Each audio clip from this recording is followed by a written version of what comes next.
Welcome to the show. I Need Coffee with Isaac Stanso, the podcast that's going to make you laugh and it might just make you crash. But if you do, don't blame me. Listen.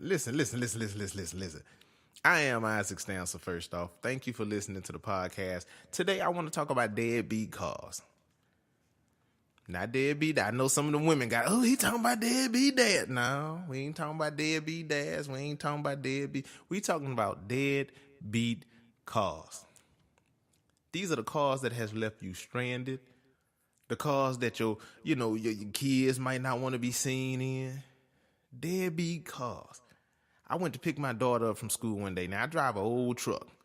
I'm proud of my truck. My truck got almost 300,000 miles on it. I'm proud of my truck. Love my truck. My truck has never left me on the side of the road, but when you first crank it up, a big plume of smoke will just come out. It'll clear up, but it'll just poof. So I go to pick my daughter up from school. If you never picked your daughter up from school or a kid up from school, you have to get there early. You get there late, you're going to be in the back of the line. Your kid got to school at 3:30. You're not going to get your kid till 5 because everybody named mama get there. So I get there at 2 o'clock. My kid get out of school at 3:30. I'm there, 2 o'clock. I'm sitting there. I'm like the first or the second in line because it's another lady, old lady. She must really not have nothing to do because she be up there. I know at 1. She got a little TV and stuff she pull out. She got some little chairs, a barbecue pit. She be, you want some brisket, baby? Nah, I'm all right. She be up there early to get hers. And I got there at 2 o'clock. Now, it was a real mild day. It wasn't hot. It wasn't cold, but it had a good breeze. So normally I leave the truck running. I leave it running. This time I slipped up, I cut it off and forgot to cut it back on before the kids came out. So my daughter looking at me, shaking her head like, don't start the truck. I'm looking at her like, shaking my, baby, I gotta start the truck. She like, no. I'm like, yeah. They call her name, come on up, baby. And she come to the truck. Daddy, what you gonna do? Baby, I'm gonna have to start the truck. What you want me to, Daddy, they gonna tease me. I'm sorry, baby. Get in, duck down. She got in, duck down. I hit it. Boof. They line the kids up right on the floor by the cars. So my tailpipe sticks out to the right side. That's where the kids are. And I smoked them out. Boof. Smoke went everywhere. The teachers was fanning their nose, kids coughing. I just took off driving. I'm looking in my rearview mirror. It didn't disappear. That's what trips me out. I don't know if it was because the building was right there that was blocking it. Normally you cut the truck on, the smoke hit, boof, and it blows away. This particular day, it didn't leave. I felt terrible. I cranked it up, boof. By the time I made it down the street, I looked back, they still back there in the smoke. I was like, oh. I felt bad mainly for my daughter because I know people saw her get in that truck. So I know she gonna get teased. I talked to her the next day, baby, did they get you at school? Nah, Daddy, they thought it was fun. Oh, really? I guess kids didn't change. Because I had to, look, my parents had the longest 2-door car. I ain't talking about like a Lincoln Mark III, a 69, 70 Mark III. That's cool. I dropped me off in that. I'm fine with that. I'm talking about this car didn't even have a name. It was just called car. It was a 2-door long white car. And my mom had the gall to get mad that we didn't want you to drop us off in the front. Are you serious? This car was ashy, but it was white. How your car ashy and white? You can't see ash on white folks, but you can see it on this car. It was rusty. Mama, drop us off. We can walk from here. Y'all too good at least we have a car. Mama, we barely have a car. If I fall asleep wrong, my foot gonna fall through the floorboard and I'm gonna be walking anyway. What you mean be happy we have a car? Then, you know how many times we almost got into wrecks in that? Listen, we didn't have a garage to park the car in, so I have no idea how the roaches got in the car. But they was in there. And it's like the roaches I guess they was like, hey, look, we just gonna hop in here. They gonna drop us off over at our cousin house, and then, we go from there. They used us as a taxi. So we in the back scared to death. And listen, I ain't talking about them little cute roaches that, that's just a roach smash. I'm talking about them roaches that knew what they was doing. They knew when they stopped come up because they always flew up there to my mama. Then she get to freaking out and panicking and pull over, and the roach dart on out the window. Like, okay, that must have been his stop. Yeah, I guess he was, yeah, that's his stop. We back there fidgeting and everything, and really, how y'all ride? How you get mad? Because we'd rather walk in the rain than be in your car. It's raining in the car. We all piled up on the right side because on the left side in the back seat, it rained in there. You mess around, go to school, you soaking wet, but you got dropped off. What happened to you? Teacher asked me, what happened? It was raining. But I saw you, it was raining in the car. Yeah, the roof is rusted out, so when it rains, the water trickles in. My brother wouldn't let me sit on there on his side. But you want me to be excited riding around in your car? I don't get it. I would rather walk. Yes, Mama, I would rather walk.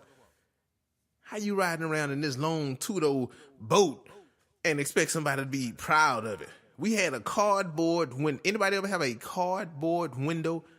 You know, in those old school two-seaters, the front window was glass, and then it had this little piece right behind the driver's shoulder that was glass. You could let that down. It had a roll or two.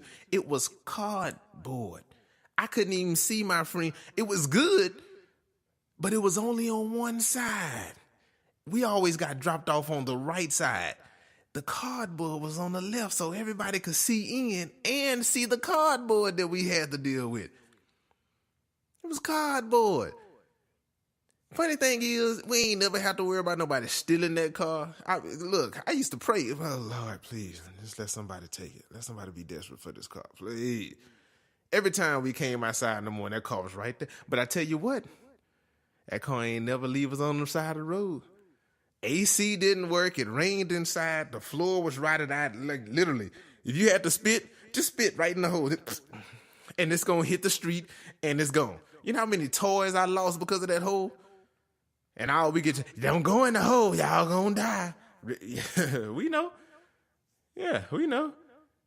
Nobody stepping in that hole. You step on the spot wrong, I'm telling you, you at the bottom. It didn't suck you down. You gone. That car was a death trap. And to top it off, my dad had a green one just like it. How you got a white car that's a beat up something and you go out and say, I want to be just like my wife. I think it'll be cool if we get matching cars, babe. And you find the exact equivalent to it. I ain't talking about you go out and get a nicer one. You went and got the same. It rained in his car. How you do that? How did you find that? Who goes and looks for a car exactly the same as this car? Well, I don't want to be no better than my wife, so yeah, I'm going to go and find, hey, I'm looking for a car, but it has to leak. I need the roof to leak.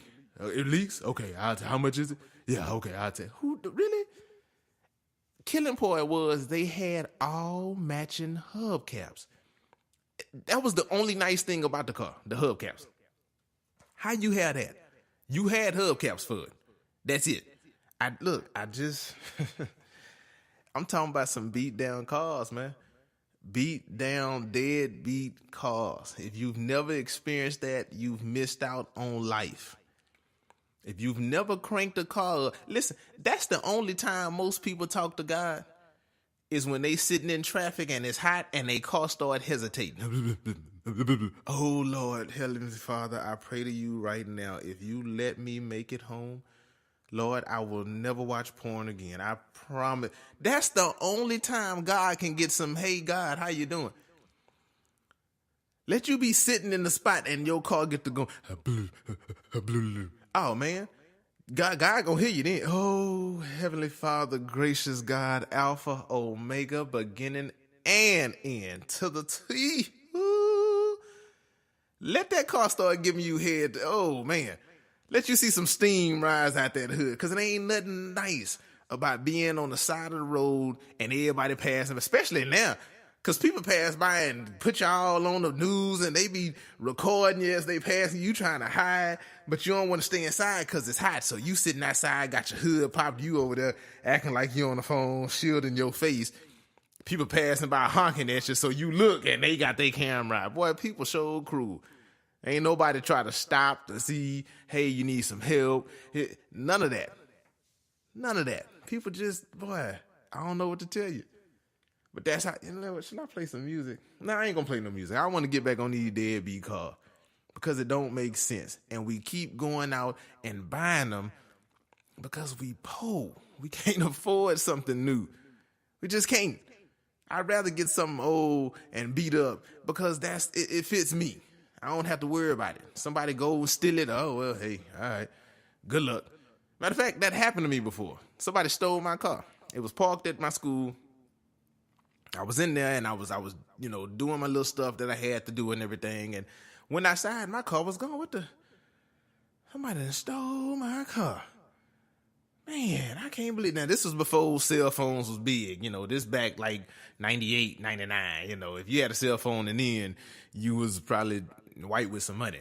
But my car was gone. Oh, man, I can't believe they got away with my car. I walked down the road, my car sitting right there, out of gas. That's what you get.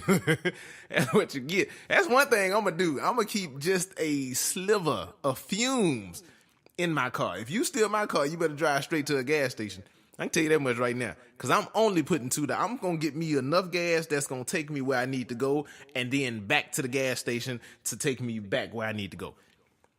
You stole my car and only drove halfway down there. Left a note saying, get some gas. Really? That's how you going to do me? I didn't tell you to steal it. Ain't my fault. If you steal my car, you better come prepared. You want to get you some jumper cables. You're going to need some jumper cables. You're going to need a screwdriver so you can pop that starter every now and again. Starter might start for you. It might. I don't know. You might want to need you some fuses because my windshield wipers don't work, so don't steal it in the rain. You're going to have to keep clicking the turn signal up and down to let them know you turning left or right.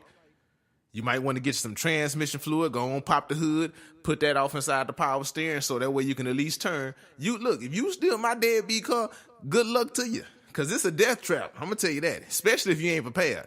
I know my car. So I know when I get out there, I need to check the tires, make sure that the air didn't leak all the way out. I know my car. Let me make sure the cigarette lighter ain't pushed too far in because it'll catch fire. Oh man, I got a cop behind me. Let me keep flicking this turn signal so he'll know I'm trying to turn. Matter of fact, I'm just going to stick my arm out and hold it up. Left turn. I know my car. You get in my car, look, it might just burn you up. It might just flip over for no reason. Steal my car, my deadbeat, be prepared. I'm telling you right now, be prepared. You're going to have to call your home. Hey, look, man, I need a jump. Man, that ain't your... Dude, just give me a jump, man. This battery dead on this car. Why you stealing it, man? Give me a jump. It ain't got no alarm on it. Just the only one without an alarm on it. Let me just jump me out. I'm telling you right now, you ain't going to be able to take my deadbeat car and get away with it. I found that car not a mile down the road, out of gas. I had to push it to the gas station, put me $2 in there, and drove it on home. I was okay. I ain't called the police and that. What for? They wasn't going to do nothing but laugh. Man, somebody stole this? Yeah, man. That's the same thing I said, man. Yeah, they stole it. I leave the keys in my car. I wanted to get stolen. Just to see how far they get. I leave the keys and I walk out the car. I come back. It's still there. It's a game for me. I hope somebody take my car just so I can see how far it is. I'm going to walk. I'm going to walk in one direction. It ain't this way. Okay, let me go this way. Look at it. There it is. They didn't make it. Hell, one guy so mad he ran out of gas. He peed in the seat. How you mad? First off, you stole a car. Ain't my fault you ran out of gas, but you that mad, you want to show me you mad, you going to pee in the seat. I ain't realized I had sat in it. I was mad, but I'm like, okay, let me go and get some. You can pee. Man, look, I need coffee. Isaac Stanson.